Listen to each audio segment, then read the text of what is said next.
Welcome to How It Works.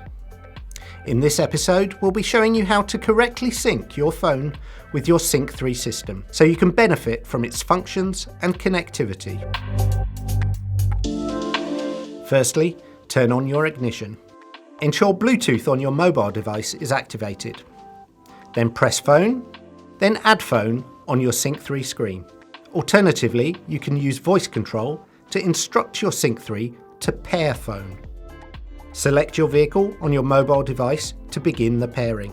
Check the pin matches and then press Pair on your phone and Yes on the Sync 3. Give it a few seconds and a pairing successful message will appear. Allow access to contacts, press Finish, and you're good to go. For more information, you can always refer to your vehicle handbook or local Ford dealer. Thank you for watching. See you in the next How It Works video.